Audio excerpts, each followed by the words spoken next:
아, 네. 지금 녹화가 되고 있네요.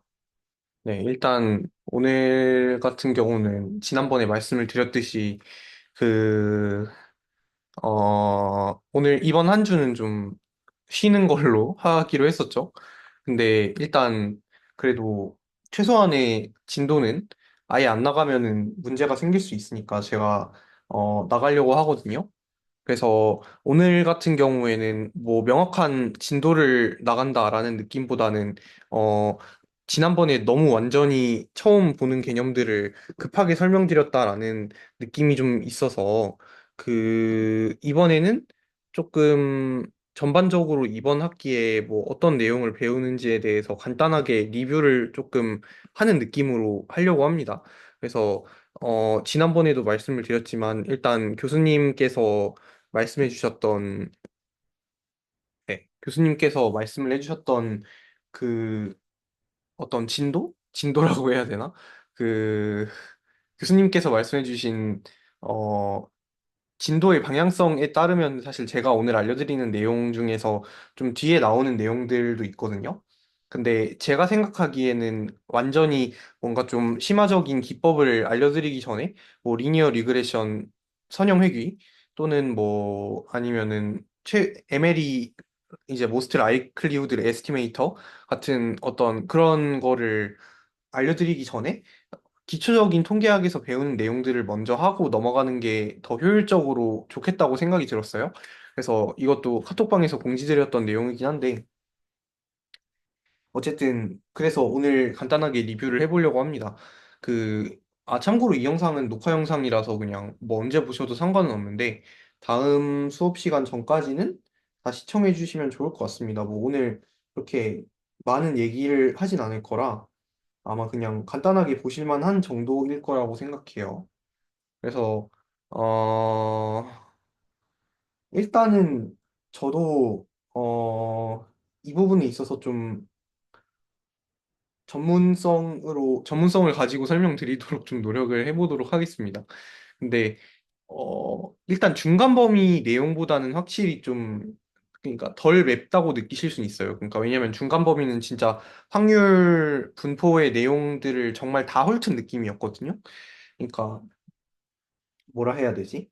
중간 범위는 약간 수리통계 원을 그냥 한 중간고사에 다 모아가지고 그 정도 깊이로 저희가 한 느낌이라서 조금 많이 힘드셨을 것 같은데 여기는 그래도 그렇게까지 깊게 안 나가는 느낌이거든요. 제가 보기에는. 그래서 어, 기말고사에서는 조금 더 따라가실만 하실 수도 있을 거예요. 네. 네. 아이패드 연결을 했고요.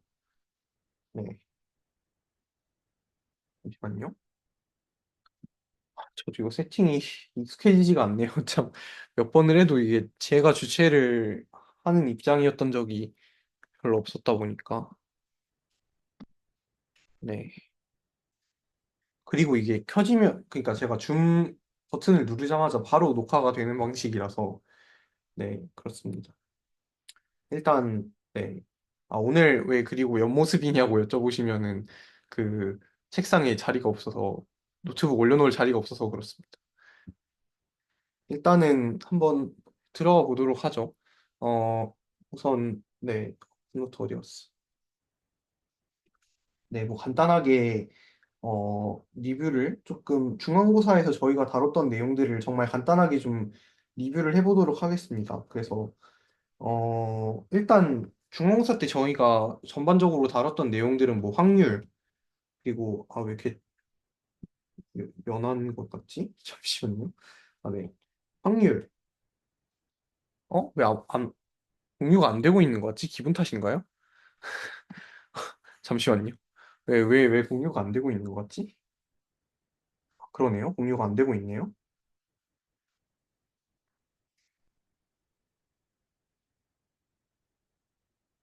네. 이제 공유가 되겠죠? 네. 그래서 저희가 중간고사 때 배웠던 내용을 간단하게 리뷰를 해보자면 확률, 그리고 키워드 같은 걸로 보면은 확률 변수 이런 거를 중심적으로 봤습니다. 그래서 이런 거를 도입하기 위해서 뭐 사건이란 무엇인가, 우리가 시그마 필드를 사용해서 어떻게 확률 변수 또는 뭐 확률에 대해서 엄밀한 정의를 할 수 있는가?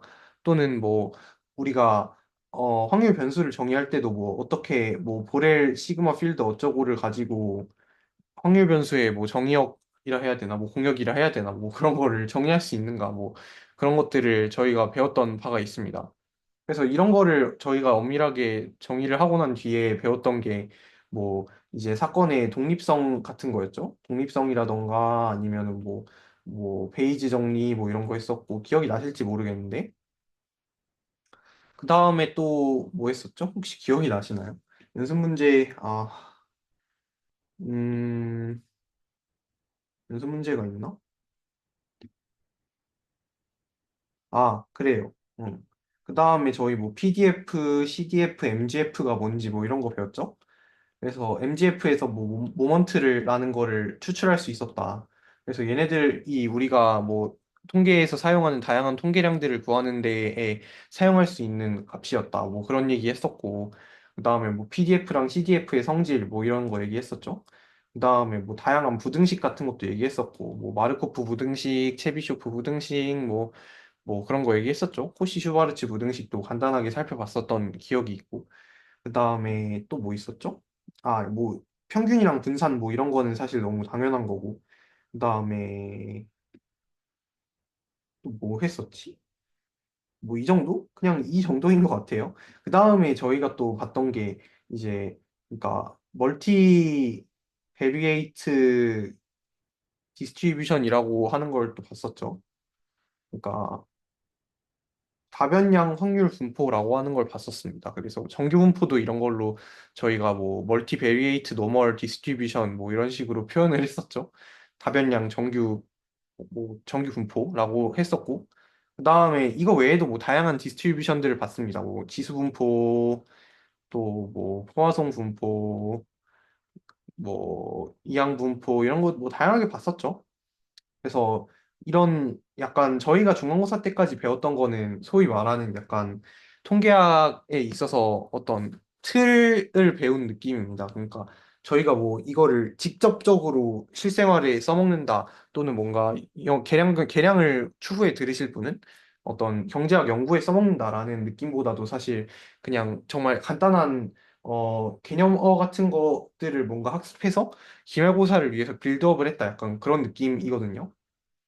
그래서 저희가 기말고사 때는 이런 거를 바탕으로 어떤 내용을 본격적으로 볼 거냐면 일단은 여러분들이 뭔가 뭐 고등학교 때 아마 통계 시간에 배우셨을 뭐 표본 조사를 통해서 저희가 어떤 정보를 얻을 수 있는지, 그러니까 어떤 모집단이 있고, 이 모집단에서 저희가 이 모집단을 다 조사할 수가 없으니까 표본을 뽑죠. 그래서 그 표본을 뽑아서 표본들의 통계량이 있을 거 아니에요? 저희가 이거를 어느 정도로 신뢰할 수 있는가? 얘네들을 가지고 만들 수 있는 뭐 제일 쉬운 지표가 뭐 표본 평균 또는 뭐 이렇게 쓰죠. 표본 평균 또는 뭐 표본 분산 이런 거일 텐데 이런 거를 저희가 뭐 어느 정도로 신뢰할 수 있는가? 또는 왜냐면 저희는 모집단의 뭐 모평균과 모표준 편차는 모르는 상태이기 때문에 이거를 가지고 결국에 추정을 해야 된단 말이에요. 그래서 어느 정도의 정확도로 어떻게 추정할 수 있는가 같은 거를 배울 것이고 또 저희가 이제 이런 통계량만 쓰는 게 아니고 뭐 더 다양하게 쓸 수 있는 통계량들이 있잖아요. 뭐 표본의 중앙값, 뭐 표본의 쉐빈값 여러 가지 있겠죠. 뭐 아니면은 뭐 다른 무언가가 또 있을 수도 있고. 근데 그런 것들이 어느 정도의 신뢰도를 가지는지 어떤 걸 쓰는 게 제일 가능성이 높은지, 제일 잘 맞을 가능성이 높은지, 뭐, 그런 것들에 대한 논의를 할 겁니다. 그래서, 뭐, 그리고 저희가 또 이런 거를 현실적으로 써먹는 가설 검정이라는 부분도 다룰 건데, 저 같은 경우에는 아까 말씀드린 것처럼 이 부분 진도를 먼저 나갈 생각입니다. 왜냐면은 앞부분이 살짝 좀 뭐라고 해야 되지? 좀 수학적인 내용이 조금 더 많고, 가설 검정은 그래도 약간 이 부분만 이해하고 넘어가시면 약간 문제 푸는 것 자체는 그렇게 어렵지 않거든요. 그래서 개념만 명확하게 이해하면 되는 부분이라서 가설 검정 쪽을 또 먼저 볼 겁니다. 가설 검정이 약간 어떤 거냐면, 뭐 예를 들어서 이런 거예요. 제가 지금 아파가지고 약을 먹고 있습니다. 지금 진통제를 먹고 있는데, 이거는 진짜예요. 근데 이제부터 약간 그냥 가상의 세계에서 뭔가 생각을 해보면, 어, 예를 들어서 뭐 이렇게 생각해 볼게요. 진통제를 뭐 새로 개발을 한 거예요. 그래서 이제 제가 진통제를 뭐 먹은 집단이 그 기존의 진통제를 먹은 집단이 있고 뭐 새로 개발된 진통제를 먹은 집단이 있는 거예요. 근데 저희는 뭐 새로 개발된 진통제가 원래의 진통제보다 유의미하게 약간 고통을 경감시켜 준다는 거를 증명을 하고 싶어요. 그러면 저희는 뭐 뭘 해야 될까요? 뭐 일반적으로 이런 걸 해야겠죠. 그러니까 이 원래 진통제 먹은 사람들의 데이터를 쫙 모읍니다. 그다음에 뭐 1점부터 10점까지 얼마나 아프셨나요? 뭐 이렇게 설문조사를 돌리든지 아니면은 뭐 고통이 경감될 때까지 시간이 얼마나 걸렸나요? 뭐 이런 걸 돌리든지 그렇게 하겠죠? 그리고 새로운 진통제를 먹은 집단에도 뭐 이런 걸 돌려가지고 뭐 이런 걸 데이터를 수집을 합니다. 그 다음에 이 데이터들을 바탕으로 과연 기존 진통제의 어떤 평균 뭐 고통 완화 정도에 비해서 이게 유의미하게 이게 고통 완화 정도가 높은지 그런 거를 저희가 이걸 바탕으로 테스팅을 할 수 있습니다. 그래서 가설 검정은 영어로는 하이포티시스 뭐 제가 발음이 안 좋아서 하이포티시스를 하나요? 하이포테시스를 하나? 뭐 하이포티시스 테스팅이라고 합니다. 그래서 이거를 이제 테스팅을 하는 거예요. 실제로 우리가 세운 가설이 맞을지 틀릴지. 그래서 뭐 그런 거를 저희가 써먹고 배울 겁니다. 그래서 전반적으로 저희가 기말고사 때 배울 내용들은 이 정도다라고 생각을 하시면 되고요. 네. 그리고, 네. 조금 딴 얘기긴 한데 제가 중간고사 때 좀 뭔가 경험을 해보고 나서 깨달았습니다. 이 정도 속도로 진도를 나간다면 내가 중간고사 때처럼 해서는 답이 없겠다라는 어떤 체감을 좀 했달까요? 그래서 뭐 크게 두 가지 방안을 쓰려고 하는데 일단 첫 번째는 너무 개념 설명을 정확하게 하는 것도 좋은데, 일단 연습 문제를 최대한 빨리 풀어드리는 게 좋겠더라고요. 그래야 여러분들이 그걸 자주 보고 복습을 하실 시간이 있을 테니까. 그래서, 일단은 연습 문제 위주로 나갈 생각입니다. 그리고 추가로 뭐 더 하시고 싶으신 분이 있다 하면 제가 문제 선별 같은 거는 해드릴 수 있고요. 그 다음에 두 번째로 만약에 좀 뭔가 제가 보충 설명이 필요한데 뭔가 수업 시간에 이거를 충분히 설명할 역량이 안 되는 것 같다라는 상황이 있을 수 있겠죠? 그런 상황에서는 기존에는 그냥 제가 어떻게든 3시간 동안 우가가가 집어 넣어가지고 설명을 했는데 이제 그 방식으로는 뭔가 이해도가 충분히 증진되지 않는 것 같다는 생각이 들었어요. 물론 잘 따라오시는 분도 계시겠지만. 그래서 만약에 제가 조금 약간 시간이 모자라다라고 한다면은 뭐 다른 날에 제가 보강 영상을 찍어서 올리는 한이 있더라도 어느 정도 주별로 이 정도 나가야겠다라는 목표치를 정하고 그걸 명확하게 할 계획입니다. 뭐, 저도 근데 처음 운영해보는 거고, 이 교수님 수업이 어떻게 진행되는지를 전혀 몰랐기 때문에 사실, 뭐, 그럴 수도 있었던 부분이긴 한데, 어쨌든, 네, 한번 경험했으니까 다음부터는 좀 기말고사 때는, 미리미리 복습을 하실 수 있도록 제가 준비를 해보도록 하겠습니다. 네, 그리고 확실히 아마 이번 시험 보시고 느끼셨겠지만, 뭔가, 물론 교재나 슬라이드에 있는 모든 내용을 다 완벽하게 숙지를 하면은 그게 제일 좋은 거긴 해요. 근데 현실적으로 그거를 뭐 다 할 수가 없죠. 그래서 어느 정도는 사실 뭔가 타협을 해야 되는 부분이 있단 말이에요. 그래서 저 같은 경우는 그 데드라인을 그 커트라인을 명확히 못 정한 느낌이었어요. 중간고사 때는.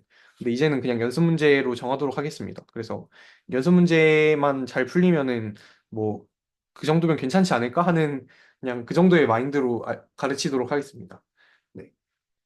그래서 일단 오늘은 정말 간단한 내용부터 시작을 해보도록 하겠습니다. 일단 여러분들도 어느 정도 알고 계신 내용일 수도 있는데 먼저 저희는 이제 간단하게 표본에 대해서 얘기를 먼저 해볼 거예요. 오늘은 뭐 이제 본격적인 진도를 아까 말씀드린 것처럼 나가는 건 아니기 때문에 그냥 마음 편하게 들으시면 됩니다. 그 일단 여러분들이 간단하게 그 배우신 게 있을 거예요. 확률과 통계에서 그 내용을 한번 복습을 해볼게요. 참고로 거기서는 무조건 정규분포 근사를 했죠. 네. 왜냐면 거기서는 이제 사실 모평균만 추정을 했기 때문에 그렇습니다. 그러니까 저희가 확통해서 추정을 했던 값은 딱 모평균이었어요. 그래서 사실은 이 이상의 뭔가를 쓸 이유가 없었기 때문에 정규분포를 가지고 추정을 했던 겁니다. 그래서 그런 데에 쓰였던 뭐 대표적인 뭐 문제 그런 거를 제가 한번 가지고 와봤는데 잠시만요.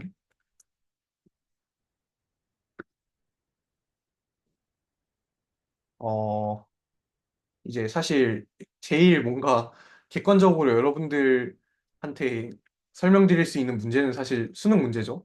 그게 제일 그나마 객관성이 높으니까. 그래서 뭐 그런 걸로 한번 뭐 여러분들 이런 거 기억나시는지 한번 보세요. 그래서 어 그냥 이 문제를 한번 써드리겠습니다. 한번 일시정지하고 풀어보시든지 하시면 됩니다.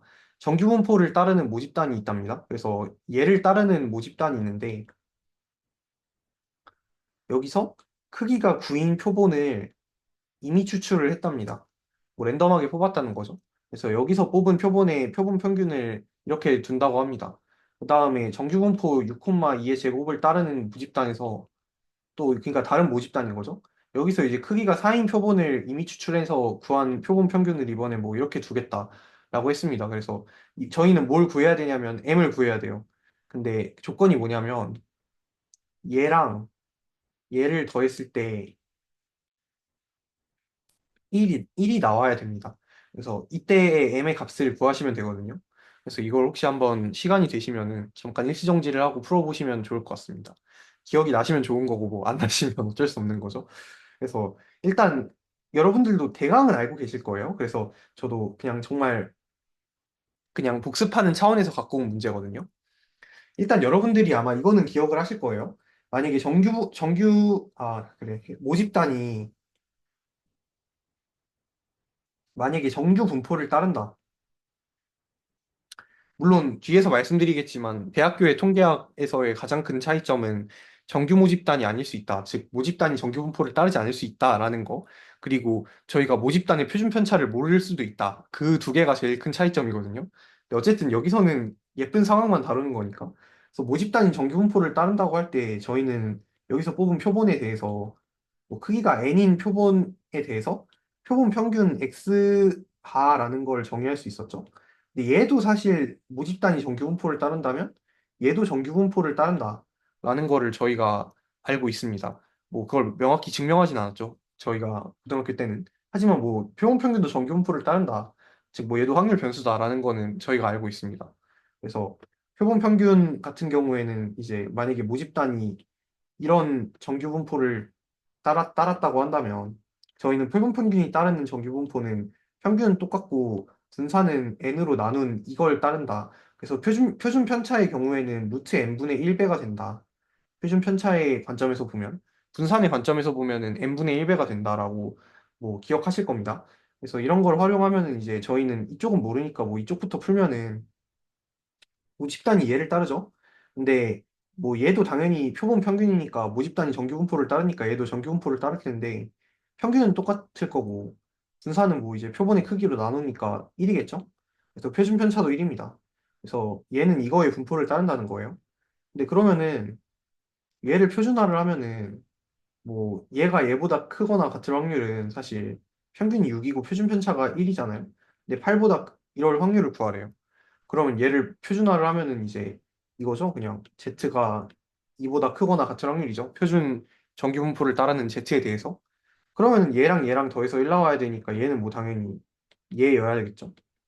그래서 결론적으로 이제 얘를 표준화를 했을 때 나오는 이 친구가 이제 Z에서 2에 해당하는 값이라는 거예요. 뭔 소리냐면은 뭐 이렇게 쓰면은 기억이 나실지 모르겠는데 어, 네. 그러니까 이 짓을 했을 때 나오는 게 2라는 얘기입니다. 그래서 이게 뭔 소리냐면 얘도 뭐 이제 n 콤마 뭐 얘는 36이죠? 그러니까 9로 나누면은 4 되겠죠? 그러니까 표준 편차는 2 되겠네요. 그러면은 저희는 이제 다 알고 있습니다. 그러니까 이 식에다가 집어 넣으면 됩니다. 그래서 얘를 바꿔주면은 뭐얘 빼기 이거에다가 이거 한 게 이제 이거라는 거죠? 맞나? 아, 표본으로 안 나눠, 표본의 크기의 루트로 안 나눠줬구나. 그래요. 죄송합니다. 아니구나. 나눠준 거구나. 죄송합니다. 제가, 음, 상태가 안 좋네요. 그래서, 어쨌든, 이런 식으로 저희가 구한 값을, 뭐, 이런 식으로 나타낼 수 있겠죠? 그래서, 얘를 이제 이걸로 나타내면은, 얘는 이제 Z를 따른다고 알 수 있죠. 저희 표준 정규분포를 따른다. 라고 하면은, 뭐, 이렇게 되겠죠? 그러니까 이제 얘가 2다. 그러면은 뭐 m은 얼마겠어요? m은 8이겠죠? 그래서 m은 8이다. 뭐 이런 식으로 구하실 수 있습니다. 그래서 고등학교 때 배웠던 내용은 그냥 딱 여기까지입니다. 그래서 뭐 여기서 사실 뭐 더 아주 어려운 내용을 배우진 않았었어요. 더 어려운 내용이 있나? 네. 뭐 이 정도로 리뷰하면 될 것 같습니다. 그래서 뭐 저희가 그리고 정규분포의 식 같은 거는 고등학교 때는 사실 명확하게 외우진 않았는데 지금은 또 알고 있죠? 기억나시는지 모르겠는데 이거 기억나시죠? 네. 이 시그마 제곱 이거 맞나? 혹시 아니면 알려주시고요. 아마 이거 맞을 거예요. 그래서 뭐 이런 식으로 형성이 됐었다. 정규분포의 식은 뭐 이런 것도 여러분들 기억하실 겁니다. 네, 좋습니다. 그래서 뭐 이 정도까지 했으면은 본격적으로 저희가 대학교에서 새로 배우는 내용을 나갈 준비가 됐습니다. 그래서 저희가 어떤 내용을 나갈 거냐면 음,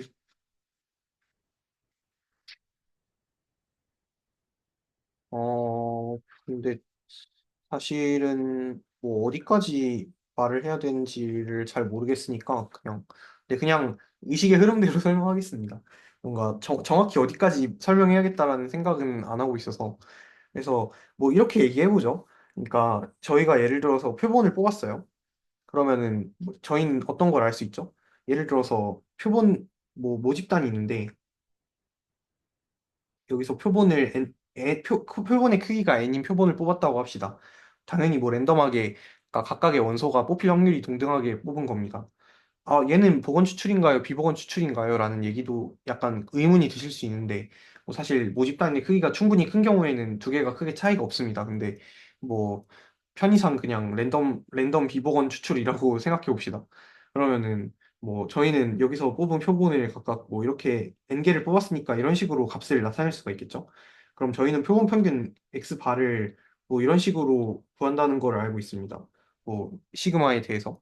그러면은 저희가 뭐 이런 거를 구할 때 아까 뭐 정규분포 뭐 그런 얘기를 했는데 그냥 정규분포 얘기를 하지 않더라도 저희는 어떤 걸 알 수 있냐면 얘는 그냥 이거잖아요. 그래서 이렇게 되죠. 저희가 기대값이 선형 리니어하다는 걸 아니까. 그래서 여기서 얘 같은 경우에는 뭐 결국에는 이렇게도 쓸 수 있습니다. 왜냐면 2의 x1 플러스 x2 플러스 어쩌고 저쩌고가 그냥 이렇게 각각씩 익스펙테이션 취해서 더한 거랑 똑같기 때문입니다. 그래서 얘네들이 각각 뭐 표본 표본 각각은 그냥 모집단에서 뽑은 건데 당연히 랜덤하게 뽑았고 모집단의 평균이 뮤면은 얘네 각각의 평균도 뮤겠죠? 그러면은 그냥 n분의 1 곱하기 뮤가 n개 있으니까 이거 됩니다. 그래서 그냥 표본 평균은 그냥 뮤구나 뭐 이런 거를 알 수 있습니다. 모집단의 평균과 같겠구나. 그죠? 참고로 이거를 오해하시면 안 됩니다. 어떤 표본을 뽑든 간에 모집단의 평균이랑 똑같아지는 거야가 아니라 그러니까 표본을 겁나 많이 뽑으면은 걔의 기대값이 모평균에 수렴한다는 거예요. 그다음에 뭐 분산 같은 경우에는 저희가 식을 간단하게 배웠던 적이 있죠. 뭐 이 공식 기억나실지 모르겠는데 뭐 이거 기억나시나요? 얘 얘다가 뭐 이거 공분산에 관한 이 공식 기억나실지 모르겠는데 당연히 x1과 x2가 독립인 경우에는 공분산이 0이기 때문에 기회가 0이라서 그냥 얘도 이런 식으로 분리가 가능합니다. 그래서 똑같은 논리로 얘를 얘를 써주면은 뭐 이런 식으로 되죠. 그러면은 사실 분산 같은 경우엔 얘가 나갈 때 제곱으로 나가니까 뭐 이런 식으로 될 겁니다. 근데 그러면 얘 같은 경우에는 이 밑에 식에 따라서 그냥 각각의 합으로 나타낼 수가 있습니다. 그러면은 뭐 이제 이렇게 쓸 수 있겠죠. 근데 얘가 이제 각각 당연히 얘네들은 모집단에서 뽑아온 애들이기 때문에 얘네들 각각의 분산은 뭐 모 표준 편차 아니 모 분산이 되겠죠. 그러면은 얘네들이 n개 있는 거니까 뭐 풀면 이렇게 될 겁니다. 그래서 이렇게 나와요. 그래서 저희가 만약 정규 모집단을 굳이 가정하지 않더라도 뭐 이런 식으로 저희가 왜 이걸 썼는지에 대한 유도가 가능하다는 얘기입니다.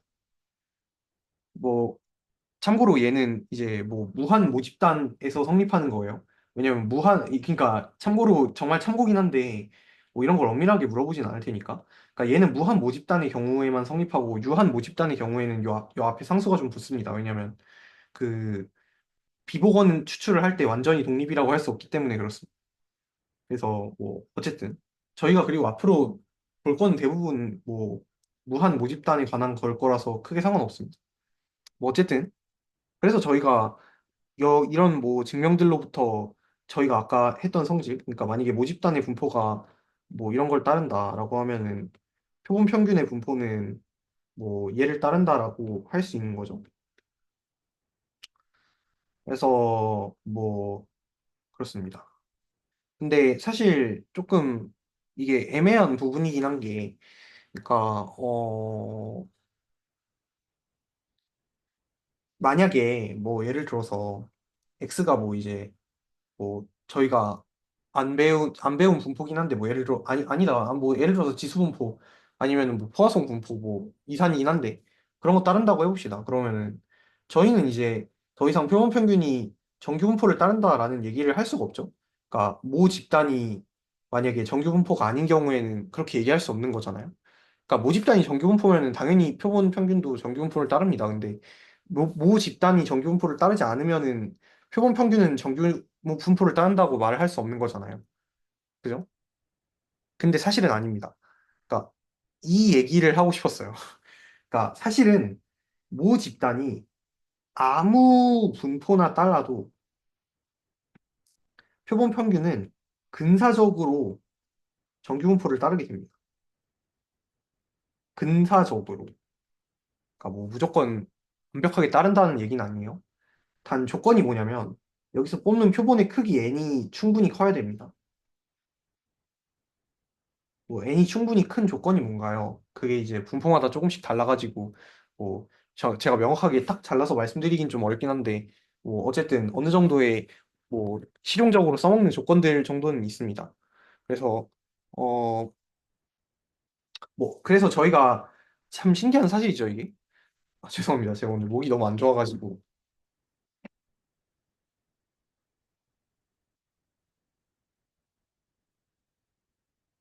네. 그래서 만약에 얘가 진짜 아무 분포나 따르는데 저희가 모평균이랑 모표준 편차를 알고 있다고 하면은 저희가 놀랍게도 표본 평균을 그냥 정규분포로 그냥 그대로 근사에 버릴 수가 있다라는 얘기예요. 그래서 어 되게 신기한 얘기죠. 뭐 진짜 그냥 아무 분포나 갖다 놔도 n만 충분히 크면은 해도 됩니다. 이게 저희가 정규분포를 많이 쓰는 이유고 이게 저희가 굉장히 중요하게 배울 중심 극한 정리입니다. 얘를 이제 CLT라고 합니다. 뭐 센트럴 리밋 드로엠이라고 해서 CLT예요. 근데 얘 같은 경우에는 뭐 저희가 엄밀하게 증명을 하진 않고요. 근데 어쨌든 앞으로 저희가 이걸 겁나 많이 써먹을 거라서 미리 설명을 드리는 겁니다. 뭐 그 다음에 이제 또 어떤 예시를 들어드리면 좋을까? 아 그리고 그 저희가 아마 이것도 배우게 될 텐데 어 이항분포도 약간 이런 거랑 비슷하게 생각할 수 있거든요. 그러니까 아무 분포나 정규 근사를 할 수 있다고 했잖아요. 표본의 크기만 충분히 크면. 그래서 이항분포도 사실은 정규 근사를 할 수 있습니다.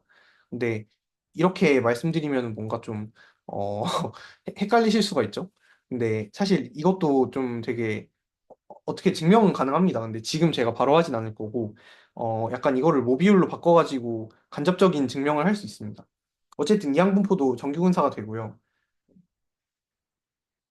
아, 제가 이거 말씀드린 이유는 중간고사 때 한 분이 저한테 물어보셔서 그랬어요. 그러니까 정규 근사를 해도 되냐.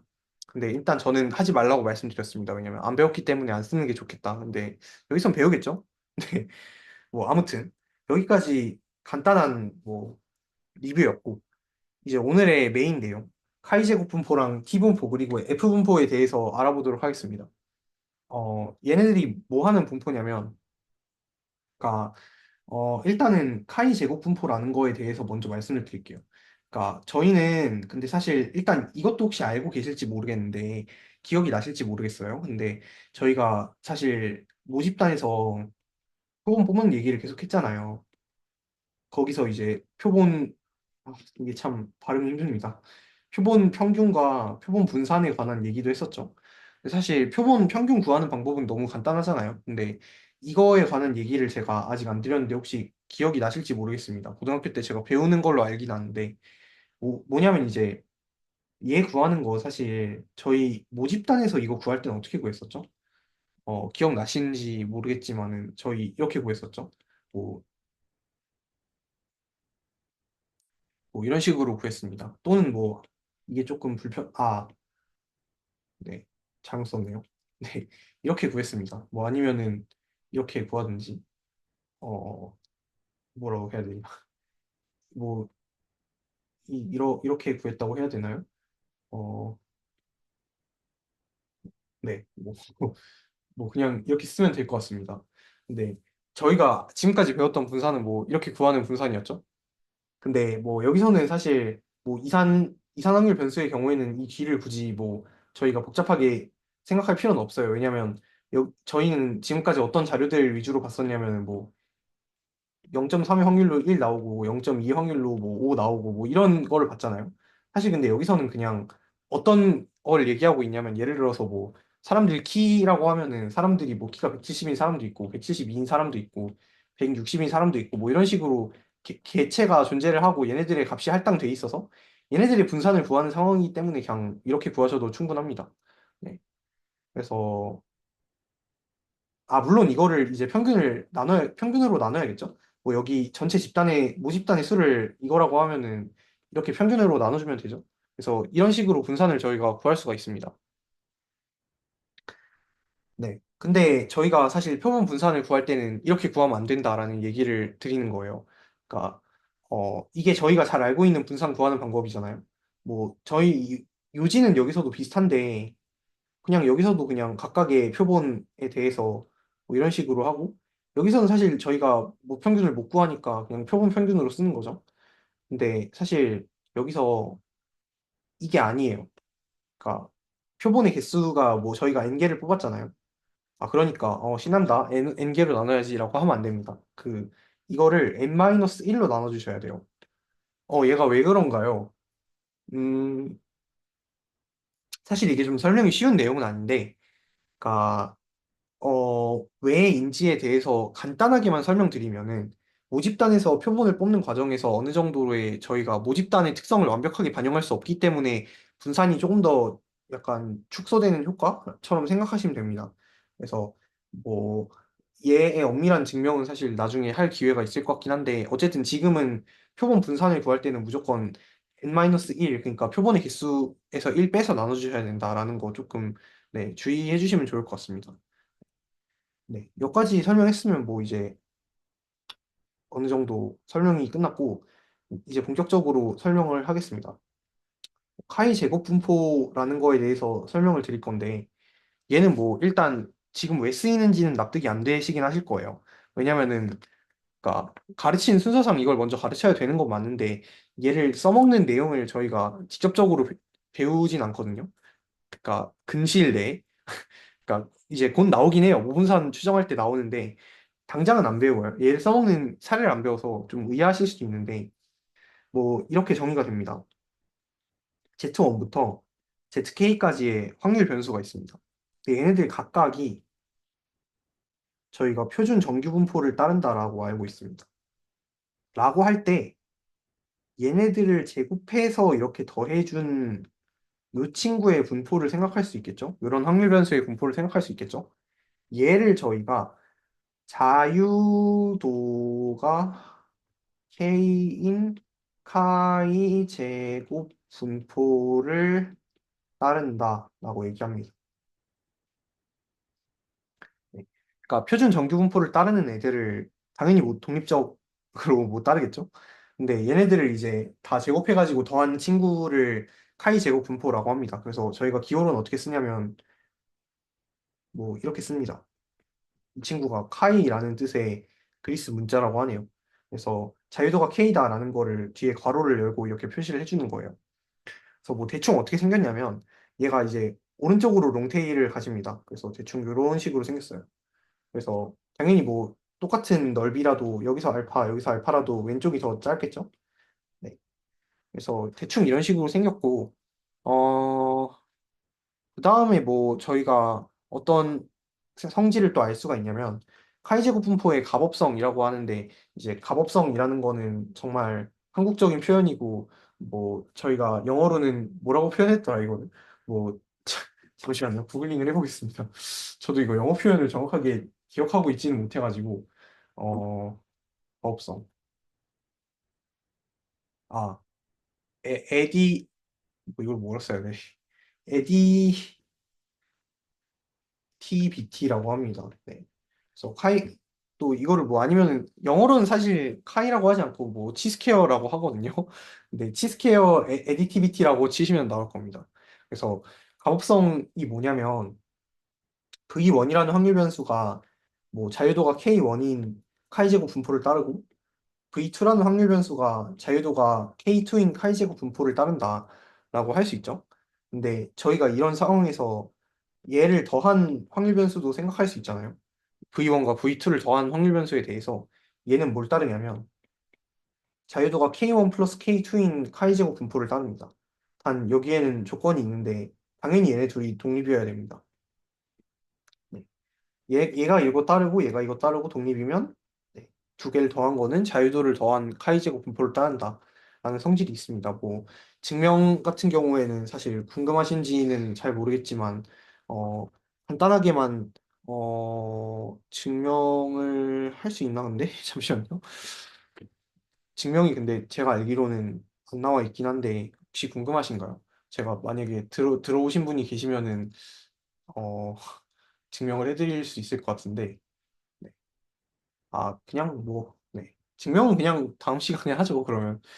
네. 어차피 그냥 풀기로 한 거니까. 그리고 어차피 이거 증명해라 이런 걸 시험에 내진 않을 것 같아서. 네. 그래서 어쨌든 가법성이 성립한다라는 정도만 알고 계시면 되고요. 그 다음에 또 되게 중요한 사실이 있는데, 이거는 제가 유도를 해서 보여드리겠습니다. 그러니까 만약에 정규 모집단에서 이제 x1부터 xn을 표본으로 뽑았어요. 그러니까 표본의 크기가 스몰 n인 거죠. 얘네들을 이제 뭐 당연히 독립적으로 뽑았다라고 가정을 하면은 당연히 이 친구들도 그러니까 얘를 표준화한 이 친구도 당연히 서로 독립일 겁니다. 그리고 얘네들은 각각 이 친구를 따르겠죠. 왜냐면은 제가 지난번에 말씀드린 것처럼 뭐 얘네들 각각은 정규 모집단에서 뽑은 거기 때문에 정규 모집단 자체의 분포를 따를 수밖에 없거든요. 그래서 얘를 표준화한 거는 표준 정규 분포를 따릅니다. 그리고 당연히 서로 독립이겠죠. 뭐 i가 1부터 n까지에 대해서. 네. 이런 걸 저희가 알 수 있습니다. 그러면은 저희는 이제 아까 말씀드렸죠. 카이제곱 분포는 표준 정규 분포를 따르는 확률 변수 서로 독립인 확률 변수 K 뭐 몇 개를 이렇게 제곱해가지고 더한 게 카이제곱 분포라고 했으니까 저희는 이제 이렇게 더해준 친구들 제곱해가지고 그러니까 표준 정규 분포를 따르는 얘가 떻게 보면 확률 변수죠. 그래서 이 친구를 제곱해가지고 각각의 i에 대해서 더해준 이 친구는 카이제곱 분포를 따르게 될 겁니다. 뭐 n개 더했으니까 뭐 자유도가 n이겠죠. 근데 여기서 저희가 이거를 분리할 수가 있거든요. 그러니까 뭔 소리냐면 이 식에서 얘를 이제 어떻게 쓸 수 있냐면 뭐 이런 식으로 분리할 수 있습니다. 그러면은 저희는 여기서 어떤 결론을 내릴 수 있냐면 어, 그러니까 어,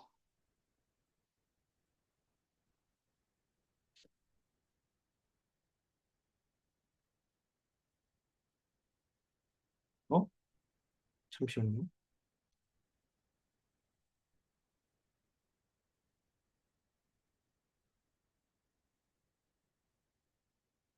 이거 갑자기 내정지가 뭐지? 여기서 유도 어떻게 하더라? 저도 이게 기말 끝나고 중간 끝나고 내가 좀 초기화돼가지고 어,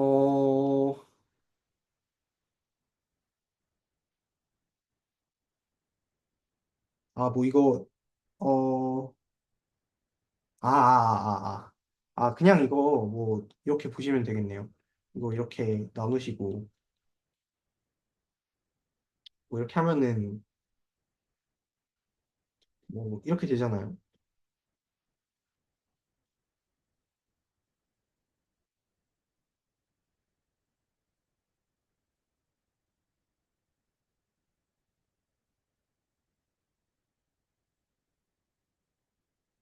맞나? 근데 여기서 저희가 어,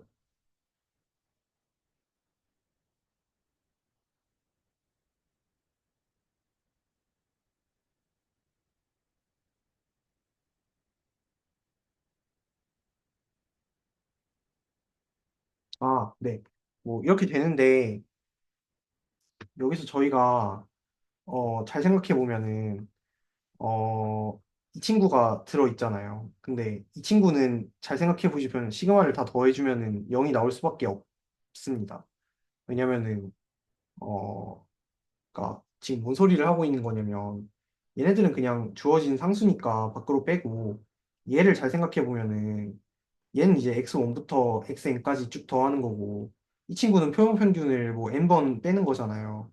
근데 당연히 표본 평균의 정의에 따라서 얘는 예분의 얘잖아요. 그래서 그냥 얘가 0으로 사라집니다. 뒤에 항이. 그다음에 얘는 그냥 상수죠. 지금 저희 i에 대해서만 시그마를 씌웠으니까. 그러면은 얘를 그냥 뭐 이렇게 쓰실 수가 있습니다. 시그마 딱 여기까지 걸리고 그다음에 얘는 n번 더한 거니까 그냥 이렇게 쓸 수 있죠. 네. 여기까지 아마 따라오셨을 겁니다. 근데 저희가 이제 표본 분산 공식에 따라서 아까 설명을 드렸죠. 그래서 표본 분산 공식을 쓰면은 어떤 식으로 변형할 수가 있냐면 어 저희가 이 좌측항 친구 이 친구를 가지고 오면 표본 분산 공식을 써볼게요. 이거였죠. 음. 그래서 저희가 어떤 짓을 할 수가 있냐면 얘를 이제 분해할 수가 있습니다. 뭔 소리냐면 어 그러니까 저희가 지금 하고 싶은 거는 이 친구를 좀 써먹고 싶은 건데 그러니까 얘를 이제 여기다가 이 친구 매겨주면은 그죠? 얘는 어차피 상수니까 밖으로 나가잖아요. 그래서 이 친구는 얘랑 같죠. 그래서 얘는 이제 얘랑 같습니다. 그래서 얘를 얘로 치환할 수가 있는 거예요. 그러면은 이 식을 정리해 보면은 복잡해. 네, 뭐 이렇게 생각할 수 있고 좌변을 그냥 그대로 쓴 겁니다. 그다음에 우변은 이렇게 바꿔 쓸 수 있죠. 표본 분산의 정리에 따라서. 그다음에 뭐 우측은 그냥 뭐 그대로 쓰면 됩니다. 근데 대신에 이번엔 얘를 이 안쪽으로 넣어가지고 저희가 잘 아는 형태로 만들어주면은 뭐 이렇게 되겠죠. 그래서 이식을 얻었습니다. 저희는. 근데 드디어 저희는 이제 아까 배운 감업성이라는 걸 쓸만한 상황이 된 거예요. 왜냐면 아까 말씀드렸죠. 얘는 자유도가 n인 카이제곱 분포를 따르고 그다음에 이 친구는 그냥 표본 뭐라 해야 돼? 그러니까 이 안쪽에 있는 것만 보면은 얘는 이제 표본 평균은 저희가 아까 뭐 적당한 뭐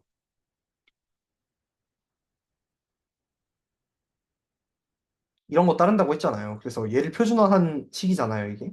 그래서 얘도 표준 정규 분포를 따릅니다. 그래서 근데 얘를 제곱한 거잖아요. 그럼 얘는 자유도가 1인 카이제곱 분포가 되는 거예요. 그러면은 어 가업성에 따라서 얘도 카이제곱 분포 따르고 얘도 카이제곱 분포 따르니까 얘도 이거 따르겠네. 그래서 저희가 중요한 식을 얻었습니다. 되게 저희가 억지로 유도를 했다라고 생각하실 수 있는데 나름대로 좀 중요한 식이에요.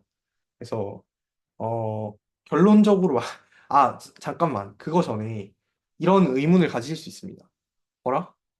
근데 이거랑 독립이어야지 값업성을 써서 얘가 자유도가 n-1이다. 왜냐면 얘가 n이고 얘가 1이니까 이거 쓸 수 있는 거 아니에요? 근데 얘랑 독립이라는 가정이 어디 있음? 이라고 생각하실 수 있습니다. 근데 어 안타깝게도 저희는 지금 단계에서는 그걸 수학적으로 증명할 수 없기 때문에 그냥 지금은 넘어가겠습니다. 네. 너무 무책임한 거 아닌가요? 네, 원래 수학이라는 게 그렇죠. 네.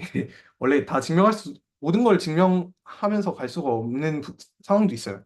그러니까 수준이라는 게 있는 거고 약간, 네, 그렇습니다. 그래서 여기서는 그냥 증명하지 않고 넘어가서 결과만 쓰겠습니다. 그래서 저희가 앞에서 얻은 결론, 그냥 사실은 결론만 외우셔도 저걸 유도하라고 내진 않을 텐데 그냥 혹시 모르니까, 네, 유도를 한번 해봤습니다. 처음이니까. 그래서 저희는 이 결과를 얻었습니다. 얘를 언제 쓸 것이냐? 뒤에서 나오는 뭐 T분포 같은 데에 쓸 거거든요. 저희는 그래서 이 결과를 이제부터 뭔가 좀 적극적으로 활용을 하기 시작할 거거든요. 네, 그래서 저희가 표본 분산과 모분산에 대해서 얘네들이 이런 식으로 여기다가 넣어주면은 이런 식의 카이제곱 분포를 따른다라는 거를 알 수 있습니다. 아, 물론 정규 모집단이어야 돼요. 아까 전제를 한 것처럼. 네. 그 다음에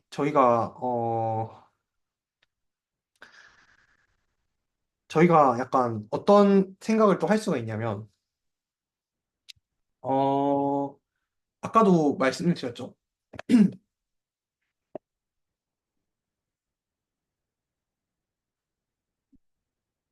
사실 고등학교 수준에서야 저희가 어느 정도 그 그러니까 모집단이 있다고 한다면 모집단의 평균과 표준 편차를 둘 다 주고 나서 뭐 표본을 주는 뭐 그런 상황인 건데 현실에서 저희가 조사를 할 때는 보통 그럴 수가 없습니다. 왜냐하면 저희가 모집단의 정확한 값을 모르죠. 모르니까 추정을 하는 거죠.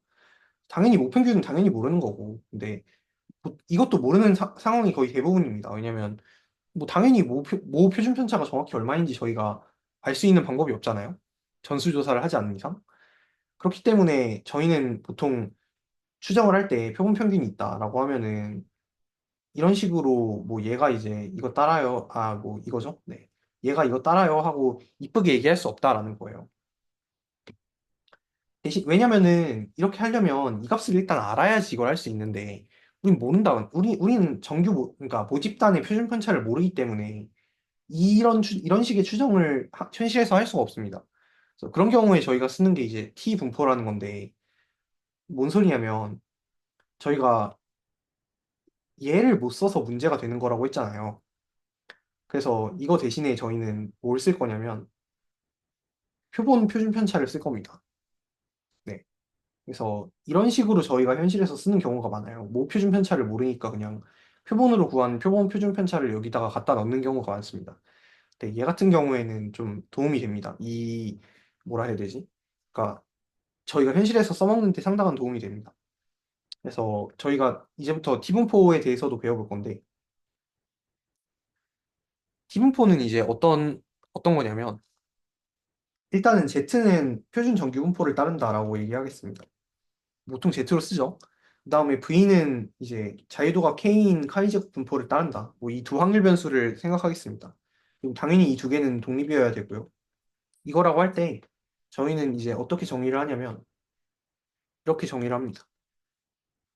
이때 T가 자유도 K인 T 분포를 따른다라고 얘기를 합니다. 이 T가. 그 다음에 뭐 당연히 표현은 이런 식으로 합니다. 그래서 대체 왜 이런 표현을 쓰나 좀 의아하실 수도 있거든요. 근데 저희가 이걸 왜 쓰는 거냐면 저희가 앞서서 증명을 괜히 한 게 아니고 일단 저희가 일반적으로 쓰는 표본 평균을 표준화한 식이 이거라고 했잖아요. 근데 이 식을 조금 저희가 변형을 해보겠습니다. 그럼 어떤 식으로 변형할 수 있냐면 아, 이건 저는 참고로 지금 교과서에 나와 있는 변형식을 그대로 쓰는 중입니다. 이거 다 외울 수가 없기 때문에 어, 네, 이거를 이쪽으로 올려주고 뭐 변형 과정은 한번 궁금하시면 해보세요. 물론 이거를 변형을 하라고 시험에 낼 것 같진 않아서 저도 그냥 유도 과정만 간략하게 보여드리는 겁니다. 네, 뭐 이런 식으로 뭐 할 수가 있대요. 뭐 딱 봐도 되겠죠. 왜냐면 얘랑 소거 될 거고 그다음에 또 뭐야? 어, 그다음에 또 뭐 이 친구 소거 될 거고 하면은 결국에 이 식이 나오겠죠. 네. 그래서 사실은 뭐 이런 식으로 바꾸는 거 자체는 전혀 무리가 없습니다. 근데 저희가 알고 있는 거는 이거 같은 경우에는 아까 말씀드린 것처럼 그냥 표준 정규 분포를 따르는 친구잖아요. 그러니까 뭐 저희가 당연히 얘를 모르긴 하는데 어쨌든 이 식 자체는 표준 정규 분포를 따른다는 걸 알고 있죠. 그다음에 저희가 또 알고 있는 게 얘는 아까 말씀드린 것처럼 자유도가 n-1인 카이제곱 분포를 따릅니다. 이 위에 나와 있는 것처럼. 근데 얘는 이제 딱 얘가 n-1인데 얘가 n-1이죠. 그다음에 앞서 T분포의 정의에 따라서 이 친구 카이제곱 분포의 자유도가 얘여야 되는데 딱 맞죠? 그 얘는 이제 뭔 소리야. 얘는 이제 자유도가 n-1인 t분포를 따른다라고 할 수가 있습니다. 그래서 저희가 만약에 뭐 표준 편차를 정확하게 알면은 이런 식으로 그냥 표본 평균 표준화를 한 요식도 깔끔하게 정규분포를 따릅니다 하고 얘를 써먹고 끝낼 수가 있어요. 아름답게. 근데 사실 현실에서는 저희가 이런 모분산을 모르는 경우가 더 많기 때문에 그런 경우엔 대신에 표본 분산을 쓰게 돼요. 그러니까 표본 표준 편차를 쓰게 되는데 그 경우에는 사실 얘가 정규 분포를 따르는 게 아니고 이런 식으로 t 분포라는 새로운 분포를 따른다라는 거예요. 그래서 그거에 대응하는 당연히 확률 분포표를 따로 써야 되고요. 물론 당연히 뭐 표본 크기가 충분히 크면은 얘도 근사가 가능하긴 합니다. 정규 분포로. 그래서 뭐 이 정도 그냥 t 분포가 뭐 그냥 이런 거다. 이 정도 알려드리면 될 것 같습니다. 그래서 저희가 t 분포라는 걸 굳이 이렇게 구질구질하게 도입을 한 이유가 어 이런 식으로 표본 분산 을 대신 모분산 대신에 사용하는 시점에서 얘가 다른 분포를 획득하기 위해서 그런 거예요. 그 다음에 저희가 또 F분포라는 걸 이번엔 또 얘기를 해야 되는데 F분포 같은 건 또 왜 쓰는 걸까? 생각이 드시겠지만 얘 같은 경우에는 어떤 상황에서 쓰냐면 뭐 보통은 모집단이 두 개 이상인 상황에서 많이 사용을 합니다. 그러니까 정규 모집단이 두 개가 있는데 뭐 여기서 이제 분산이 하나는 뭐 얘가 나왔고 하나는 뭐 얘가 나왔다. 근데 이 분산 B가 어떤지를 저희가 뭐 추론을 하고 싶다 뭐 이런 상황이 있을 수가 있어요. 뭐 이거는 뒤에 가설 검정이나 뭐 아니면은 F분포 슬라이드를 보시면은 아마 예제가 나와 있을 겁니다. 그래서 뭐 정규 모집단 두 개가 있다고 할 때 여기서 그러니까 모분산비를 추론을 하고 싶은 거예요. 그때 F분포를 이용을 합니다. 그래서 얘는 뭐 T분포만큼 엄청 자주 쓰이진 않아서 그냥 어느 정도 참고만 하시면 될 것 같은데 뭐 V1이 이제 K1인 그 카이 제곱이고 뭐 얘도 뭐 이거 따른다. 당연히 독립이다. 라고 하면은 F분포는 정의가 이렇게 됩니다. 얘는 앞선 거보다는 좀 간단하죠. 그래서 그냥 자유도로 이렇게 분자 분모를 나눠주시면 된다. 이 경우에는 저희가 이걸 뭐라고 하냐면 이 경우에는 당연히 자유도가 서로 다른 게 두 개 쓰였기 때문에 이런 식으로 순서상으로 나타내게 됩니다. 자유도가 K1, K2인 F 분포를 따른다 라고 하고 뭐 이런 식으로 표시를 합니다. K1, K2. 그래서 뭐 얘 모양 같은 경우에는 티분포 모양도 안 그려져 있네요. 얘 같은 경우에는 이런 식으로 우측 긴 꼬리입니다. 그리고 얘가 F고 그다음에 T 같은 경우에는 약간 정규 분포랑 되게 비슷하게 생겼어요. 조금 차이가 있다면은 그 어떤 식으로 조금 다르냐면 어 살짝 더 패테일입니다. 그러니까 얘가 정규 분포라고 하면은 살짝 T 분포가 조금 더 꼬리 쪽이 두꺼워요. 그래서 뭐 모양은 비슷합니다. 양쪽 대칭이고 종 모양. 그래서 모양 자체는 비슷하다. 네, 뭐 이 정도 설명드리면은 어느 정도 그냥 저희가 해야 되는 내용은 거의 다 한 것 같거든요. 아, 뭐 더 설명드릴 거 있나? 네, 이 정도 하면은 사실 뭐 그냥 전반적인 내용은 다 설명드린 것 같습니다. 사실 F4 같은 경우에는 분산 B 비교할 때 빼고는 직접적으로 안 쓰는 경우가 좀 많습니다. 그래서 어 얘는 뭐 T분포만큼 엄청나게 자주 쓰이진 않지만 그래도 어쨌든 이 세 개 정도는 앞으로는 쓰일 테니까 알아두시면 좋겠다. 그 다음에 당연히 F분포 같은 경우에는 조금 주의하셔야 되는 게 이거 성립을 하거든요. 그러니까 확률 변수 T가 자유도가 K인 T분포를 따른다고 할 때 이게 성립합니다. 그래서 이 성질도 약간 좀 재밌는 성질인데 저희는 이걸 알고 있죠. 만약에 확률 변수 T가 자유도가 K인 T분포를 따른다고 하면은 뭐 이런 걸 알고 있습니다. 얘가 성립하잖아요. 그럼 얘 제곱한 거는 당연히 이거겠죠. 근데 저희는 당연히 표준정규분포 이 친구는 제곱한 거는 자유도가 1인 카이제곱 분포를 따르는 걸 알고 있습니다. 그러면 그냥 1이 생략된 걸로 생각할 수 있죠. 근데 얘는 뭐예요? 얘는 자유도가 K인 카이제곱 분포를 따르잖아요. 근데 K로 나눴네. 얘는 그리고 자유도가 1인 카이제곱 분포인데 1로 나눴네. 그래서 얘는 자유도가 1, K인 F 분포가 돼요. 그래서 그 T 분포를 따르는 확률 변수를 제곱하면은 F 분포를 따른다. 근데 대신에 자유도는 얘가 된다. 뭐 이런 것도 조금 참고하시면 좋을 것 같습니다. 이 정도 설명했으면 사실 뭐 정말 어지간한 내용은 설명드린 거고 그 다음에 가설 검정도 진짜 간단하게만 보도록 할게요. 다음 시간에 제가 본격적으로 설명을 드리면서는 예제 같은 것들도 더 많이 보여드리고 연습 문제도 풀어드리고 하긴 할 텐데 네, 정말 간단하게만 보도록 하겠습니다. 저희가 뭐 가설검정이라는 걸 왜 하냐라고 하면은 일단 추정이라는 걸 왜 하냐부터 시작을 해야겠죠. 이번에 뭐 미국 대선 보셨는지 모르겠지만 당연히 선거를 하면 뭘 하죠? 네, 표본 조사라는 걸 합니다. 보통 출구 조사라고 하죠. 그러니까 그런 거 보통 겪어보셨는지 모르겠는데 되게 공정한 방식으로 합니다. 그러니까 약간 좀 웃긴 얘기긴 한데 제가 지난번에 대선이었나 아마 지방선거였나 정확히 기억이 안 나는데 제 본가가 이쪽이 아니거든요. 그래서 본가 쪽을 갔는데 거기는 이제 아파트 단지 안쪽에 투표소가 있었단 말이에요. 그래서 집 앞에서 진짜 30초 나오면 투표소가 있길래 좀 안 가면 그렇잖아요. 그러니까 뭐 저도 막 대한민국 국민이라면 무조건 투표를 해야 된다 이런 얘기는 아니긴 한데 뭐 그냥 30초 거리면은 그래도 가는 게 안 가면 좀 그렇잖아요. 그래서 가서 이제 투표를 해야겠다 하고 나갔죠. 근데 딱 그 투표를 하고 나오는데 앞에 출구조사 하시는 그분들이 있을 거 아니에요. 근데 그 앞에서 어떤 아주머니가 막 화를 내고 계신 거예요. 그래서 왜 화내는지 들어봤는데 왜 앞에 사람은 출구조사 누구 찍었는지 물어보는데 나는 안 물어보냐. 화낼만 하죠. 왜냐면 뭐 저는 사실 뭐 별로 관심이 없긴 했는데 보통 관심이 좀 있으셨는데 내 의견이 반영이 안 되잖아요. 그 조사에. 그러면 화가 날 수 있죠. 근데 답변이 아주 명쾌해서 그냥 그 아주머니도 돌아가셨습니다. 바로 뭐였냐면 사실 현실에서 랜덤 추출을 어떻게 하는지를 보여주는 제일 좋은 사례거든요. 그러니까 그 답변이 뭐였냐면 아 나오는 5명마다 한 명씩 골라가지고 5번째 순서마다 물어본다는 거예요. 그래서 할 말 없죠 그러면 뭐 꼬우면은 조금 늦게 나왔어야지. 그리고 그러면 사실 랜덤 하겠죠 어느 정도 그렇게 뽑으면은. 음. 사실 근데 그렇게 하더라도 뭐 아시겠지만은 출구조사라는 게 완벽하지 않습니다. 그 여기서도 그런 내용을 배워요. 그러니까 아무리 추정을 하더라도 그 100%의 추정이라는 거는 사실 의미가 없는 행동이기 때문에 그러니까 아 오늘 미국 대선 나온 거 보셨는지 모르겠는데 그것도 뭐 이제 사실 엄청 막 호들갑을 떨었잖아요. 막 이제 그 해리스 씨가 당선될 것이다. 근데 막상 못 가보니까 이번에 트럼프 씨 되신 것 같던데. 네, 그런 거 보면은 뭐 모르는 거죠. 세상 일은. 박빙이다. 박빙 아니던데? 압승인 것 같던데? 네, 모르는 거예요. 세상 일이라는 거는 그래서 저희가 하지만 그럼에도 불구하고 아예 추정이라는 걸 안 할 수는 없잖아요. 음.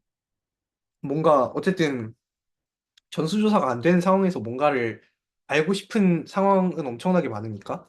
네. 조금 딴 얘기 했는데 한 시간 동안 떠들었으면 좀 지루하실 수도 있으니까. 네.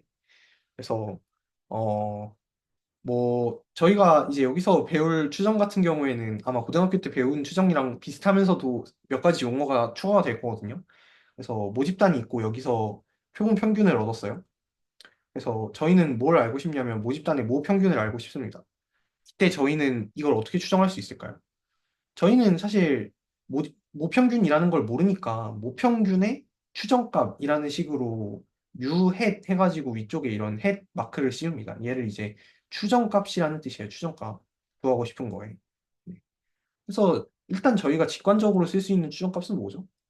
네, 그쵸. 표본 평균이에요. 그러니까 약간 얘를 그냥 바로 써도 되나 의문이 드실 수 있는데 뭐 다른 쓸 값이 없어요. 그러니까 뭔 얘기냐면 예를 들어서 전국의 고등학생 키 평균을 구하고 싶은데 뭐 저희가 다 구할 순 없죠. 그래서 고등학교 하나 가가지고 뭐 300명 조사했더니 키 평균이 뭐 173cm가 나왔어요. 그러면은 저희는 전국 고등학생의 키 평균을 몇으로 추정해야 되죠? 뭐 173으로 추정하는 거 말고는 딱히 방법이 없잖아요. 그래서 그냥 저희는 모평균의 최초 추정값으로는 그냥 표본 평균을 씁니다. 근데 얘가 어느 정도 신뢰를 할 만한 값인지에 대한 그 감이 아예 없잖아요. 그래서 저희가 그거를 어떤 식으로 생각을 했죠? 뭐 당연히 여기서는 정규 모집단 가정하겠습니다. 정규 모집단 가정하면 저희가 그리고 뭐 너무 감사하게도 모분산도 이미 알고 있는 상황이라고 가정을 하면은 표본 평균은 사실 이런 정규 분포를 따른다라는 거는 저희가 이미 알고 있습니다. 그러면 저희는 아 이렇게 생각하면 되겠죠? 어 그러면 표본 평균은 평균이 뭐 모식이고 평균이 모 평균이고 이제 뭐 저희가 1 시그마만큼 같다고 치겠습니다. 그러니까 이렇게 하면 안 되는구나. 그러니까 뭐 이만큼 같다. 예를 들어서. 그러면은 뭐 여기가 이제 뭐 이게 되겠죠? 네. 뭐 이런 식의 분포를 따른다는 걸 저희가 알고 있습니다. 근데 사실 저희의 관측값은 대충 뭐 이거랑 똑같은 값은 아닐 수도 있잖아요. 뭐 이런 값이 관측이 됐을 수도 있고 뭐 이런 값이 관측이 됐을 수도 있어요. 근데 중요한 건 뭐예요? 저희는 이걸 아예 모릅니다. 그러니까 표본 평균이 모평균을 중심으로 분포돼 있다는 건 알고 있어요. 근데 정확히 그 모평균이 어딘지는 몰라요. 그죠? 그게 지금 저희의 딜레마인 거예요. 그러니까 이 표본 평균의 분포라는 게 뭔 소리냐면 저희가 표본을 뭐 한 100개 뽑았어요. 그러면은 뭐 이제 대충 그 100개 뽑은 거를 이렇게 이런 식으로 약간 뭐 뭐라 해야 되나 그 얼마나 자주 나오냐의 빈도를 보면은 이제 모평균인 그러니까 표본 평균이 모평균과 일치하는 값이 제일 자주 나온다는 거죠. 근데 어쨌든 저희는 표본 하나만 뽑은 상황이잖아요. 그러니까 몰라요. 저희가 예를 들어서 뭐 그냥 이 위쪽의 그래프를 아예 모른다 생각해 봐요. 그러면 예를 들어서 값이 이런 데 찍혔어요. 근데 이 그래프를 아예 모르면 저희가 뭐 이런 그래프인지 이런 그래프인지 모평균을 모르면 아예 모르는 거거든요. 아, 물론 뭐 그래프의 모양은 알겠죠. 왜냐하면 그 얘도 알고 얘도 아니까 지금은 저희가 모분산을 아는 상황이니까. 그러면 저희는 편의상 이런 가정을 할 수 있습니다. 가정은 아니고 그러니까 뭔 소리냐면 이게 양쪽에서 이 영역의 넓이가 0.95가 되는 영역의 넓이를 찾아요. 그러면 저희가 표본을 한 100개 뽑으면은 95개 정도는 요 안쪽에 있다는 거잖아. 그죠? 지금 뭔 얘기인지 이해되시나요? 제가 지금 녹화를 하고 있어가지고 정확히 이해가 되시는지 체크를 못하네. 그래서 어쨌든 뭐, 그러니까 저희가 어쨌든 표본 평균이 어떤 분포를 따른다는 건 알고 있고 그 모평균이라는 놈이 정확히 뭔지는 모르겠는데 뭐 어쨌든 이 범위 안에 모평균으로부터 양쪽으로 이거만큼 떨어진 뭐 그건 아니고 그러니까 모평균으로부터 양쪽으로 적당히 떨어진 범위 안에 참고로 이거 아니에요. 이건 그냥 참고를 하라고 적어 놓은 거고. 네. 그러니까 모평균으로부터 적당히 떨어진 범위 안에 뭐 꽤 많은 수의 표본들이 들어 있겠다라는 걸 알 수 있는 거예요. 그러니까 그러면은 뭐 이렇게 생각할 수 있는 거예요. 오케이. 그러면 대충 내가 지금 뽑은 범위에서 좌우로 그러니까 뭔 소리냐면 예를 들어서 당연히 좌우 대칭으로 뽑았을 테니까 여기랑 여기 길이는 같겠죠? 예를 들어서 뭐 한 이쯤에 표본 평균이 나왔어요. 그러면 여기서 이렇게 해보죠. 여기에 거리가 있을 거 아니에요? 그러면 이 거리를 저희가 편의상 그냥 L이라고 할게요. 그러면 잘 생각해보면 저희가 만약에 이 0.95 확률 안에 들어가는 이 구간 안에서 표본 평균을 뽑았다고 해봐요. 그러면은 여기서 만약에 L만큼의 양쪽 길이를 재면은 이 안쪽에는 무조건 무평균이 포함될 수밖에 없거든요. 왜냐면은 예를 들어서 이거 정확히 딱 경계값 뽑았으면은 길이가 L이니까 무평균 딱 끝에 포함돼 있죠.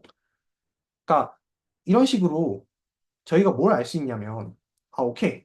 95% 정도 확률로 양쪽으로 범위를 L만큼 뻗었을 때 이 구간 안에 모평균이 포함돼 있다. 저희가 이건 알 수 있죠. 그러니까 여기서 양쪽으로 L만큼 뻗었을 때 이 구간 안에 모평균이 포함되어 있다. 이런 걸 알 수 있습니다. 그래서 이게 저희가 대충 고등학교 때 배웠던 그 추정의 방식이에요. 그래서 저희가 이 구간을 뭐라고 했었는지 나시나요? 이걸 이제 신뢰 구간이라고 했었습니다. 그리고 이 신뢰 구간을 구하는 방법은 저희가 표준화를 해가지고 구했었죠. 그래서 뭐 예를 들어서 뭐 그런 거 기억나시는지 모르겠는데 어 예를 들어서 저희가 이 표본 평균을 표준화해가지고 뭐 얘는 이제 왜냐면 저희는 뭐 얘를 표준화한 뭐 이런 분포가 있다고 하면은 이 분포는 이거죠. 그러니까 얘는 이제 이거란 말이에요. 그래서 여기서 이제 한 1.96인가? 마이너스 1.96 뭐 이렇게 잡으면은 그 표준 정규 분포에서 그래서 여기가 그러면 0.95가 된다. 라는 거를 저희가 알고 있었기 때문에 뭐 이런 상황에서 이제 1.96에 뭐 루트 n 뭐 이거 뭐 이런 식으로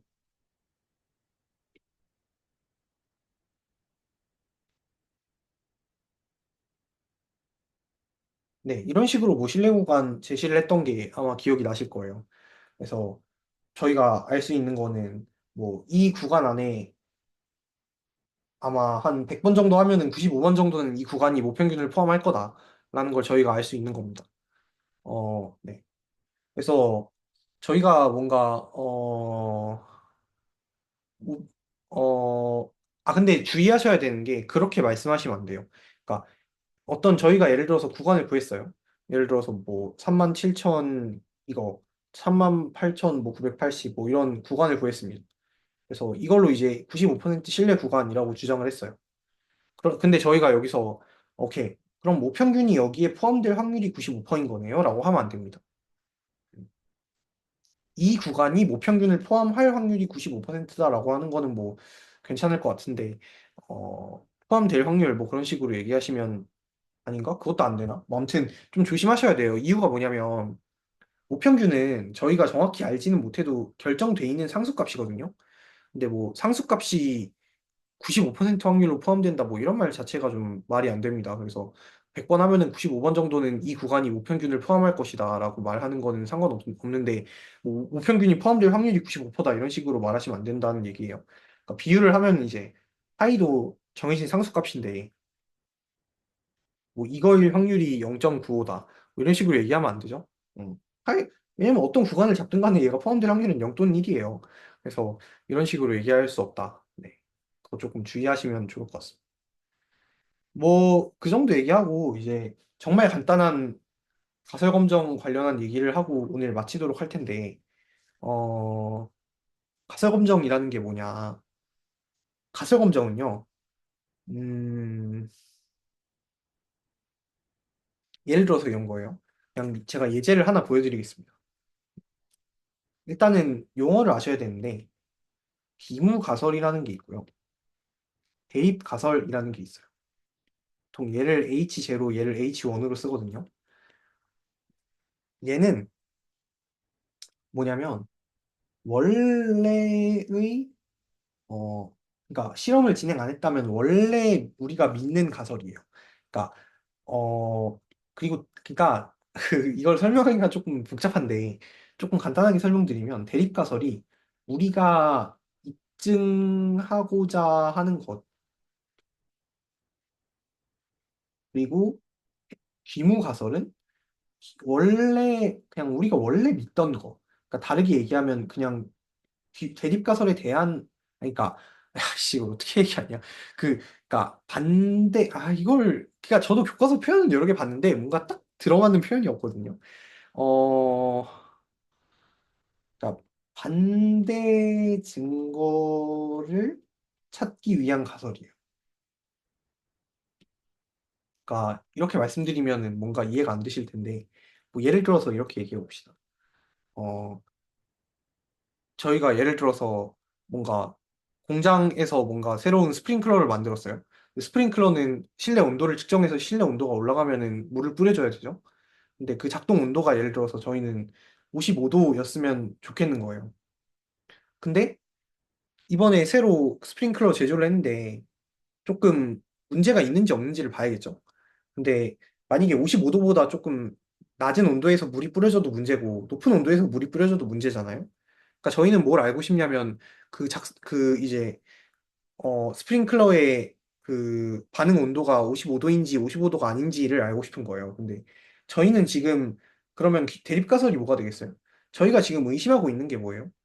얘가 55도에서 작동 안 하면 어쩌지? 라는 거잖아요. 그쵸? 뭔가 이상이 있는지를 위해서 저희가 테스트를 하는 거잖아요. 그래서 저희가 입증하고자 하는 거는 이상이 있다입니다. 그러니까 작동 시작 온도를 뭐 이거라고 하면은 이상이 있다. 즉 55도가 아닌 데서 작동을 한다라는 거를 저희가 대립가설로 세우고 싶은 거고 정확히 그 작동 온도에서 문제 없이 작동한다라는 걸 기무가설이라고 얘기를 하고 싶은 거예요. 그래서 조사의 목적이 이상이 있다는 거를 밝히고 싶은 경우엔 이렇게 하시면 됩니다. 그래서 일반적으로 저희가 기물가설 같은 경우에는 어떤 값이 정확히 뭐 어떤 상수값 이런 경우가 보통 기물가설로 많이 상정이 되고요. 그다음에 대립가설 같은 경우에는 어떤 뭐 모평균이든 모분산이든 이런 게 상수가 아니다. 또는 상수보다 크다. 또는 상수보다 작다. 뭐 이런 게 보통 많이 상정이 됩니다. 그래서 어, 뭐 이런 식으로 저희가 가설 검정을 하게 되는데, 그러니까 저희가 뭐 이런 걸 가지고 어떻게 가설 검정을 하는 거냐면 간단하게 말씀드리면 저희가 뭔가 관측한 값이 있을 거 아니에요? 음, 관측한 값이 있을 텐데,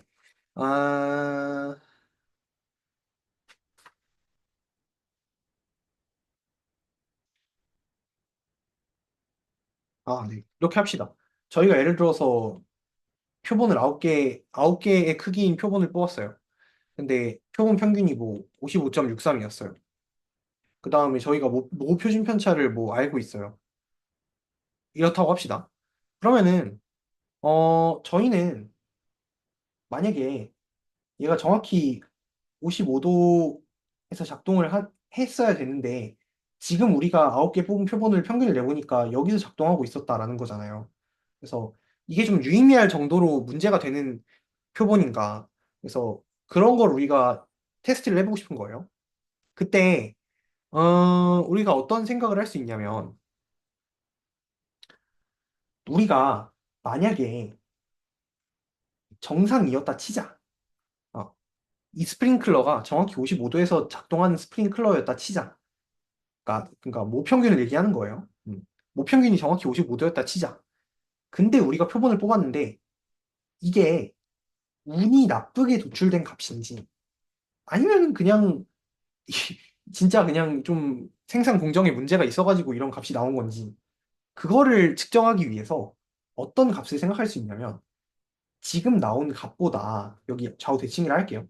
지금 나온 값보다 더 극단적인 값이 나올 확률이 얼마인지를 보면 됩니다. 음, 뭔 소린지 아시겠어요? 그러니까 지금 그러니까 우리는 이제 모집단 그러니까 그래 네 말대로 55도 정상 가동하고 있다 치자. 우리 지금 물건 잘 만들고 있는데 우리가 잘못 뽑은 거라고 너가 생각을 하는 거잖아? 그러면 지금 뽑은 것보다 더 극단적인 값이 나올 확률이 얼마 정도 되는데 그거를 생각하시는 겁니다. 예를 들어서 이 확률을 구했는데 뭐 한 30% 나왔어요. 그러면은 문제가 있는 거예요, 없는 거예요? 없는 확률이 높습니다. 문제가 없을 확률이 높죠. 그죠? 뭔 소리야. 좀, 네.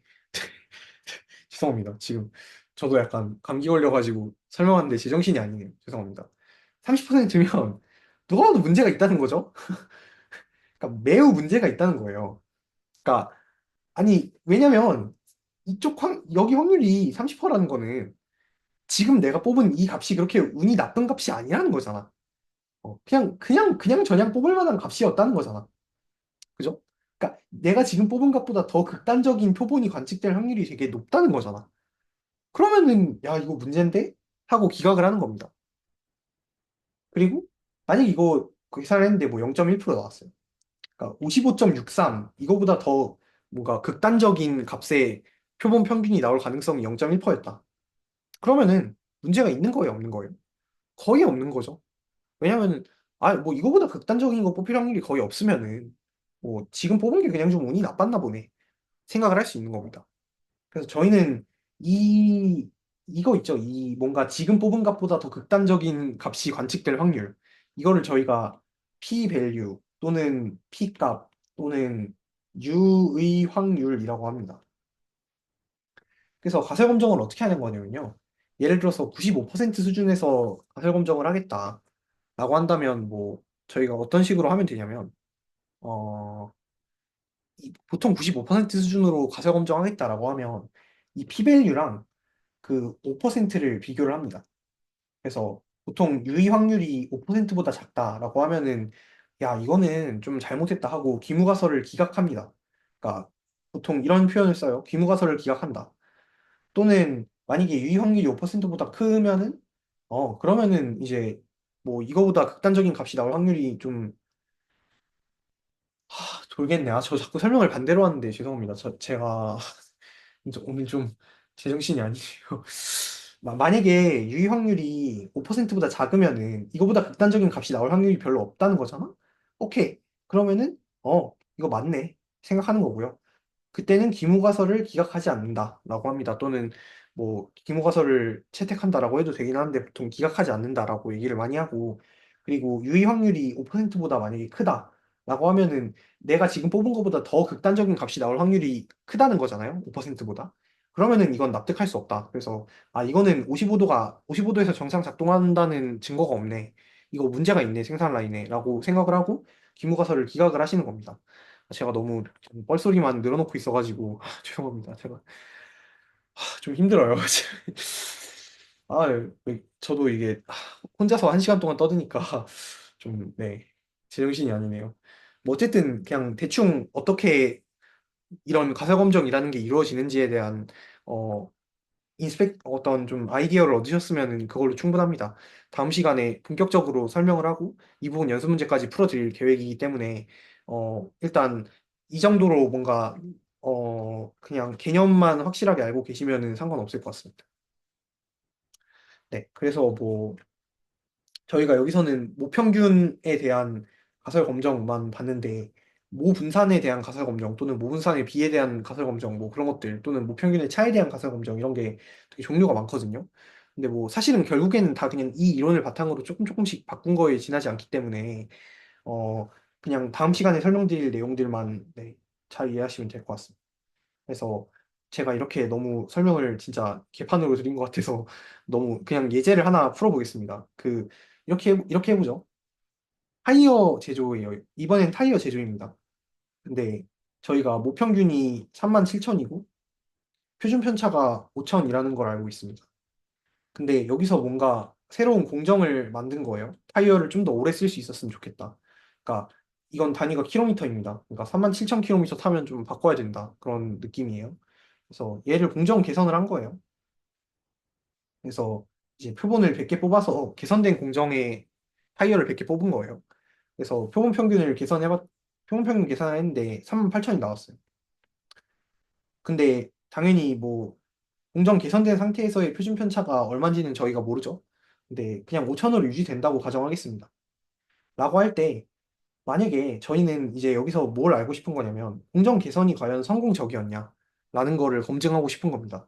그럼 아까 말씀드린 것처럼 기무가설과 대립가설을 세울 수 있는데 공정이 성공적이려면 당연히 모평균, 그러니까 공정 개선된 이후의 모평균을 저희가 모르는 거잖아요. 얘가 근데 37,000보다는 커야지 공정이 개선이 된 거겠죠. 그리고 기무가설은 당연히 공정이 개선이 안 됐다. 그냥 뭐 유지가 된다. 뭐 이런 식으로 그냥 가설을 세우시면 됩니다. 그러면 저희는 여기서 검정 통계량이라는 걸 도입할 수 있거든요. 이 검정 통계량이라는 게 뭐냐면, 근데 이거 설명하기 전에 일단 앞에서 설명한 그 유의 확률로 그냥 먼저 설명을 드리겠습니다.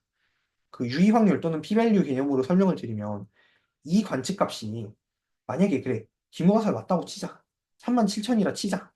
이때 이 값이 나오는 확률이 어느 정도로 극단적인 값이냐. 그러니까 예를 들어서 얘가 37,000이 맞다면 그러니까 기무 가설 H0가 맞다면 즉 공정의 개선이 만약에 없었다면 38,000이라는 값은 시그마가 5,000이죠. 그러면 얘는 정규분포를 따른다고 했으니까 뭐 얘는 이제 표준화를 하면은 Z로 표준화를 하면은 어 0.2 되겠네요. 값이. 그러면은 뭐 당연히 이쪽의 확률이 굉장히 클 겁니다. 얼마가 나오냐면 어, 뭔 소리야. 죄송합니다. 제가 자꾸 아까부터 말도 안 되는 소리를 해가지고. 당연히 이거는 표본이기 때문에 표본이라서 표본의 크기로 이거 나눠줘야죠. 네. 그래서 100에 이걸로 나눠주셔야 됩니다. 그러면 500이니까 여기가 2가 돼요. Z값, 그러니까 표준 정규분포 값을 하면 2가 됩니다. 이때 이제 이 오른쪽의 확률이 이거보다 더 극단적인 값이 나올 확률이 되겠죠. 이번엔 왜 왼쪽은 안 보시나요? 왜냐면 아까는 그냥 그 얘보다 높거나 낮으면 둘 다 문제가 됐는데 지금은 그냥 높은 경우만 보는 거죠. 그래서 이쪽만 봅니다. 그래서 이쪽의 확률을 계산해 보면 한 0.02가 나와요. 대충.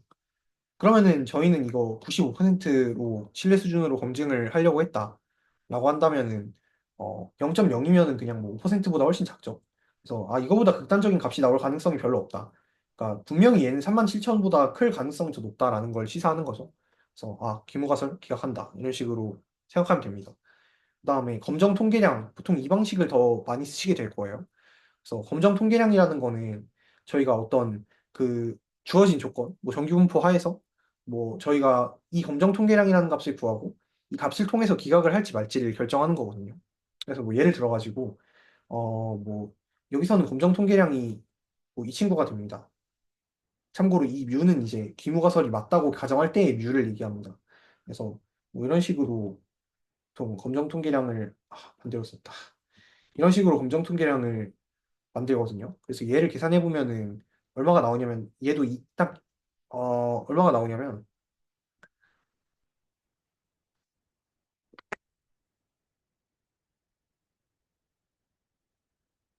네, 어 2가 나와요.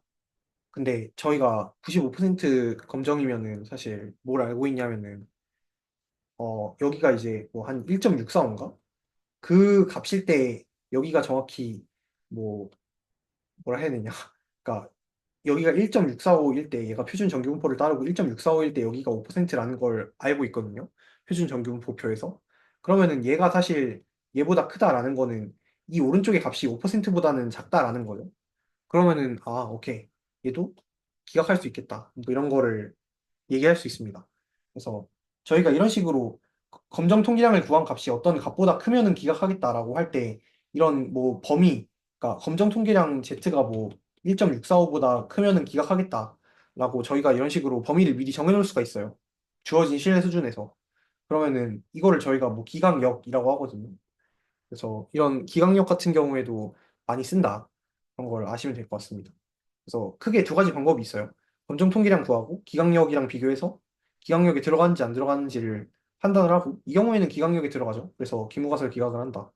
그다음에 두 번째 같은 경우에는 그냥 p-밸류를 구해가지고 이거보다 극단적인 값이 관측될 확률이 얼마냐 이거를 구한다. 그때 그 값이 우리가 뭐 유의 수준이라고 해요. 뭐 이제 95% 확률로 이 검정이 맞아야 되니까 뭐 유의 수준은 5%가 됩니다. 그래서 이 유의 수준보다 p-밸류가 작으면은 뭐 기무가설을 기각한다 뭐 이런 식으로 얘기를 합니다. 그래서 두 가지 방법이 있다. 그리고 두 가지 다 이퀴버런트 합니다. 제가 오늘 너무 컨디션이 얘기하다 보니까 안 좋아져가지고 이게 왜냐면 목이 아파서 제가